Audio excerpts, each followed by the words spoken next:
Quando você contrata um técnico novato assim, você está, evidentemente, contratando alguém que você tem que bancar. E bancar é bancar mesmo. Contratar o técnico novato e não dar ele o suporte necessário numa instabilidade, um momento ruim que ele vai ter, então é melhor não contratar. Eu vejo dessa maneira, né? Tudo muito apressado na hora de elogiá-lo, porque ganharam nos pênaltis do Palmeiras e derrotaram o Corinthians em Itaquera pela primeira vez, e também agora nada presta, o cara é péssimo, então e quem contrata? E aparece bastante. O presidente, então, dá entrevistas, surge, agora está meio sumido. Enfim. Mas se for contratado um novo técnico, certamente dará entrevistas e reaparecerá em grande estilo. E o Carpini, né, ele se livra do cara. Fica ele só com a culpa. Acho estranho, assim, especialmente torcida organizada só reclama do Carpini agora. Antes estava apoiando, agora só o Carpini. Aí os líderes de torcida de São Paulo vão lá, gravam um vídeo, botam na rede social, porrada no Carpini. Mas e o Casares? E o Belmonte? E o Muricy Ramalho? E o Rui Costa? Tem 4 pessoas.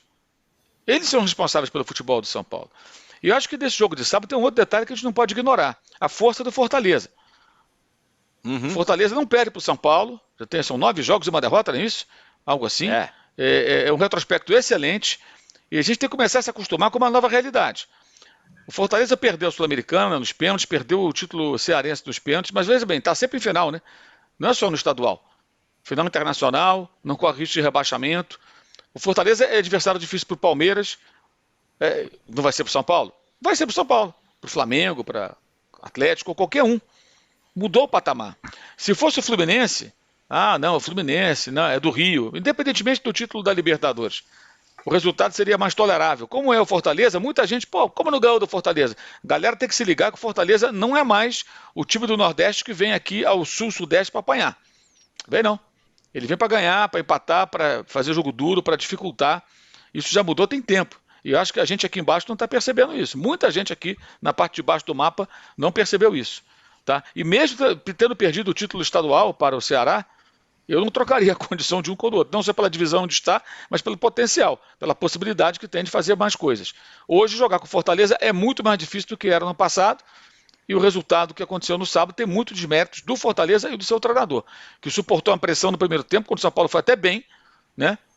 O goleiro fez defesas e tal, e no segundo tempo explorou, assim, de forma primorosa, todas as deficiências do São Paulo. E o gol, número 2, com 3 zagueiros, permitir que o adversário, o Lucero, domine no peito e finalize dali, aquilo ali não é culpa do Carpini só, os jogadores têm que ser cobrados.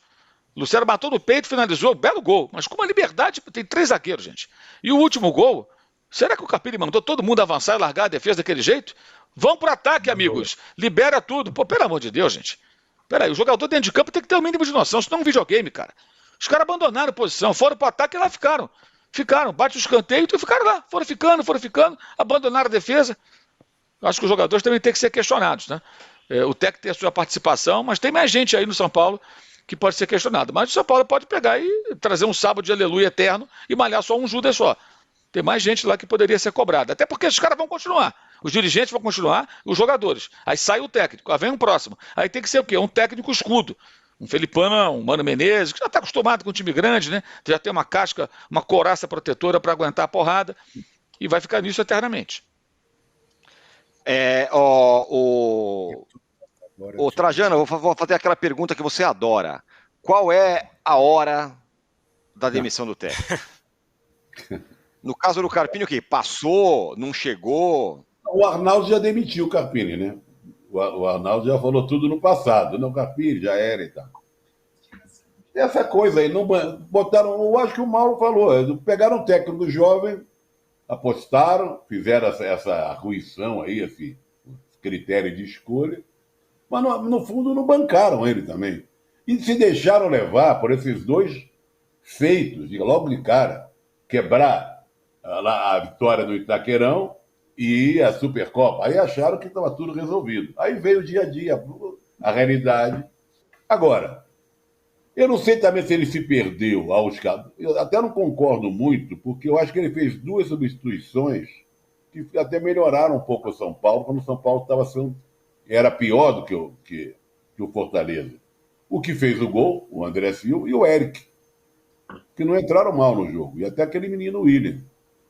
Agora, Eu não sei se ele se perdeu na escalação, nas substituições ou também nas coletivas.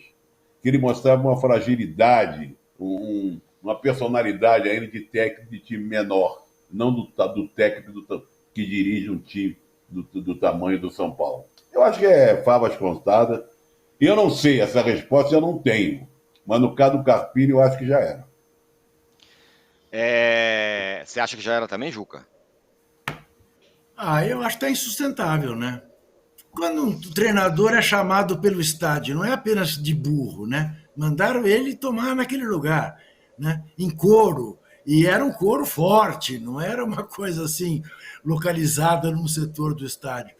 Acho muito difícil. Acho muito difícil que ele permaneça. Aquela coisa, não é o Puerto Cabejo, né? É o Flamengo. Ganha do Flamengo, vai que ganhe bem do Flamengo, talvez dê uma sobrevida. Agora, só que eu não acredito que vai ganhar do Flamengo, até porque o Flamengo fez a partida péssima que fez ontem num gramado pior. Eu volto a dizer, não exijo de time algum que jogue bem num gramado como aquele. Dou sempre esse exemplo. Deem um piano desafinado para o Arthur Moreira Lima, ele não fará um bom concerto. Não há dúvida. Por melhor pianista que ele seja. E é gênio. Então, mas seja como for, o Flamengo está devendo a sua torcida. Porque também na Libertadores não fez bons jogos. Acho que o São Paulo vai pagar essa conta e com ela o Carpini.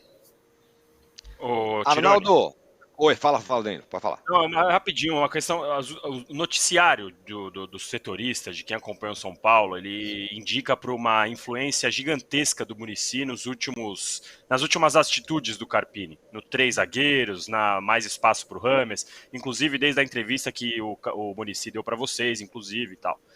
Então eu acho que, beleza, se a direção acha que o Carpini já não tem mais, tem que se demitir, é aquela história, eu acho que a pergunta do Trajano, ela é boa, quando é a hora certa, mas o Muricy para mim tem que ser bastante cobrado, porque ele bancou o Carpini desde o começo, né, desde o começo falou que era uma aposta, conversou, fez o Carpini mudar de ideia, o Rames depois dessas conversas, depois dessas entrevistas, passou a ter mais espaço, entrou contra o Fortaleza claramente, sem nenhuma condição de jogar, não jogou nada, e os 3 zagueiros também, a segundo teste... Nem colocou o Rames como primeira substituição no jogo. Meu ponto é, qual é o tamanho do Carpini, qual é o tamanho do Muricy, e como você conversa com o Muricy e fala, olha, não vou fazer o que você quer. Esse é o meu ponto, por isso que eu acho. A questão de um treinador, quando a bola começa a rolar, não tem mais diálogo, influência e tal. O grande problema do Carpini, eu repito, é o durante o jogo. E aí não tem conversa, não tem tutor, não tem não sei o quê. É ele quem decide. Não, é ele quem, por exemplo, na Argentina, morre com uma substituição no final do jogo, do primeiro tempo, e toma o gol. É ele quem não faz as 5. É ele que fala que o Rames vai jogar 10 minutos e coloca o Rames para jogar com 10 do primeiro tempo, do segundo tempo. Então, as decisões do campo, das atitudes, é isso que aconteceu. Simplesmente. O Trajano falou do menino William Gomes, ele não colocou nenhum menino da base para jogar durante o campeonato estadual. No jogo contra o Fortaleza, 0-0, ele coloca o moleque improvisado na ala. A primeira bola, o cara toma nas costas, é gol. Simples assim. Então, a cobrança dos dirigentes ela vai sempre acontecer. É a mesma situação lá do Flamengo. Qual é o tio? Marcos Braz e Bruno Espino estão desde quando? Desde o começo. Quantos técnicos já passaram e eles escolheram? Esses caras não saem, não adianta a gente ficar. Agora, tem uma grande situação aí. Se o Muricy foi o grande responsável pela contratação do Carpini, ele não será o grande responsável pela contratação do próximo, se é que você me entende. Aí essa autonomia para, não, eu quero um brasileiro jovem e tal, ele perde força no colégio eleitoral ali, como qualquer decisão diretiva, né? Então eu escolhi o âncora para comandar o posse de bola. O âncora vai mal pra caramba. Não, da próxima vez eu vou ouvir o Juca e o Trajano. Certo? Mas assim que vai acontecer. Aliás, é muito melhor ouvir o Juca e o Trajano. Deveria fazer isso sempre. Que o Muricy banca o Carpini, fala pro Carpini, depois de alguns dias vem e dá a entrevista que deu e depois fala do jeito que falou. ele simplesmente tirou qualquer autonomia do Carpini, porque ele já sabia que estava contratando um técnico pequeno no sentido de história, no sentido de tamanho, no sentido do ponto do Carpini poder peitar.